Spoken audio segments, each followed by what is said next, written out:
अगर मैं आपसे ये सवाल पूछूं, मनुष्य की सबसे बड़ी खोज क्या है, तो आपका जवाब क्या होगा? इस सवाल के बहुत से विकल्प हैं। हो सकता है आप कहें आग, क्योंकि आग ने हमें गर्मी दी, सुरक्षा दी और खाना पकाने की क्षमता दी। या फिर आप कहें पहिया, क्योंकि वो व्यापार, यात्रा और आदान प्रदान की शुरुआत का आधार बना। ये दोनों ही वाकई में बेहतरीन खोज है, लेकिन ज्यादातर बार जब हम इंसान की सबसे बड़ी खोज के बारे में सोचते हैं तो हम एक बेहद अहम चीज को भूल जाते हैं, पैसा। लेकिन बाकी सभी खोजों के उलट पैसा अमूर्त है, यानी जिसे हम छू या महसूस नहीं कर सकते। शायद इसी वजह से हम इसे आग या पहिए जैसी खोज की तरह नहीं देखते। आग और पहिया ठोस है, लेकिन पैसा वो तो केवल एक विचार है, एक भ्रम है जिसकी कोई असली कीमत नहीं। उसकी कीमत बस उतनी है जितना हम उसे देने को तैयार हैं। लेकिन ये भ्रम इसकी अहमियत को कम नहीं करता। पैसे के आने से पहले हम सामान और सेवाओं का सीधा लेन देन करते थे, जिसे हम बार्टर सिस्टम करते थे, यानी सामान के बदले सामान। अगर मुझे आपके खेत की सब्जियां चाहिए होती थी और मेरे पास सिर्फ मवेशी होते थे, तो मुझे सब्जियों के बदले आपको जानवर देना पड़ता। अगर मुझे चप्पल चाहिए होती लेकिन मैं तंबू बनाता था, तो मुझे एक तंबू के बदले चप्पल लेनी पड़ती। अब जरा सोचिए, एक तंबू के बदले एक जोड़ी चप्पल। साफ है कि ये लेन देन असमान था। बार्टर सिस्टम की सबसे बड़ी समस्या यही थी, असिमेट्री, यानी असंतुलन। हर लेन देन तभी संभव था जब दोनों पक्षों को एक दूसरे की जरूरत एक ही समय पर होती थी। इसे ही कहा जाता था डबल कोइंसिडेंस ऑफ वांट्स, और ये अक्सर मुमकिन नहीं होता था। इसके अलावा बार्टर सिस्टम में कोई ऐसा तरीका नहीं था जिससे लोग अपनी संपत्ति को सहेज कर रख सके। सोचिए उस किसान के बारे में जो टमाटर बेचता है और उस व्यक्ति के बारे में जो तंबू बनाता है। तंबू वाला पूरा साल तंबू बेच सकता है, लेकिन टमाटर वो तो जल्दी खराब हो जाते हैं। यानी किसान की मेहनत बराबर होने के बावजूद वो साल भर पैसे नहीं कमा सकता था। इसके अलावा अगर आप ऐसी चीज बनाते थे जिसकी बहुत कम लोगों को जरूरत थी, तो आपके पास बार्टर करने के मौके भी कम होते। इसीलिए लोग ऐसी चीजों को इकट्ठा करने लगे जिसे सभी चाहते थे, जैसे नमक, हथियार या जानवरों की खाल। यहाँ से शुरू हुआ कॉमोडिटी मनी, यानी वस्तु आधारित मुद्रा। अब लोग सामान बेचकर बदले में नमक और हथियार लेने लगे ताकि बाद में इसे किसी चीज के लिए इस्तेमाल कर सके।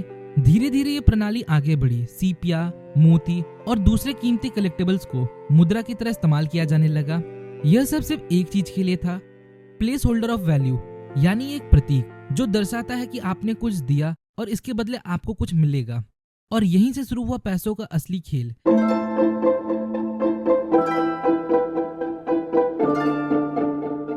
लेकिन असली चुनौती थी मूल्य की स्थिरता। अगर कोई चीज हर जगह उपलब्ध है, जैसे रेत या समुद्र की सीपिया, तो उसकी कीमत भी कम हो जाती है। इसलिए 770 बीसी में चीन ने पहली बार मेटल कॉइन्स बनाए, कांसे के सिक्के। ये दुर्लभ थे और इन्हें उठाना ले जाना आसान था। अब पैसा एक ठोस और मूल्यवान चीज बन चुका था। उस समय पैसे का मूल्य उस धातु के मूल्य से तय होता था जिससे वो बना होता था। लेकिन फिर राजाओं ने पैसे की शक्ति को समझा। उन्होंने देखा जिसके पास ज्यादा सिक्के हैं उसके पास ज्यादा ताकत है। 600 बीसी में लीडिया के राजा एलियाटिस ने पहली बार ऑफिशियल मिंट शुरू किया, सिक्के ढालने की फैक्ट्री। उन्होंने सिक्कों पर राज चिन्ह डाले ताकि हर कोई उसकी कीमत को समझ सके। धीरे धीरे राजाओं ने सिक्के में सस्ता धातु मिलाना शुरू किया ताकि ज्यादा सिक्के बना सके, और यहीं से शुरू हुआ पैसों का भ्रम। अब सिक्के की कीमत उस धातु से नहीं बल्कि उस पर छपे चिन्ह और सरकार की घोषणा से तय होती थी। फिर आए कागजी मुद्रा। व्यापार के लिए भारी सिक्कों को ढोना मुश्किल था, इसलिए राजा IOU सर्टिफिकेट देने लगे, कागज के वो टुकड़े जिन पर लिखा होता था कि आप इसके बदले सिक्के पा सकते हो।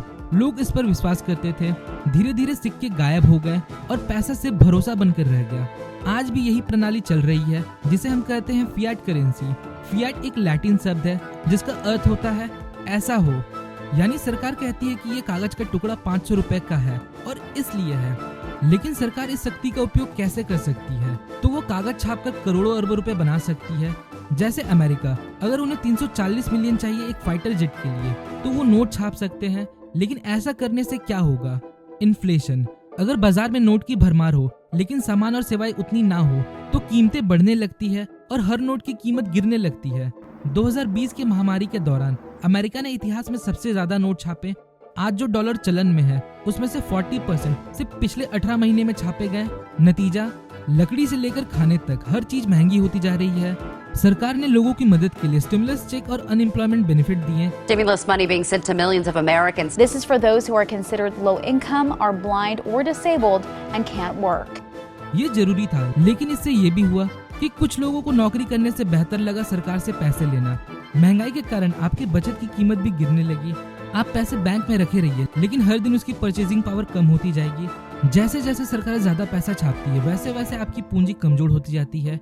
और इसी वजह से अगर आप वास्तविक संपत्ति में निवेश नहीं करते, जैसे जमीन, सोना, स्टॉक या फिर कोई एप्रिसिएटिंग एसेट, तो आप इस खेल से बाहर हो सकते हो। ये पूरा सिस्टम एक धोखा है। शेयर मार्केट ऊपर जाता दिखता है, लेकिन अगर हम उसे सोने के दाम से गिने तो हम वही हैं जहां 1997 में थे। तो क्या इस पैसे का खेल का कोई अंत है? क्या मुद्राओं की कीमतें यूं ही गिरती रहेगी? क्या अमीर और गरीब के बीच की खाई बढ़ती रहेगी?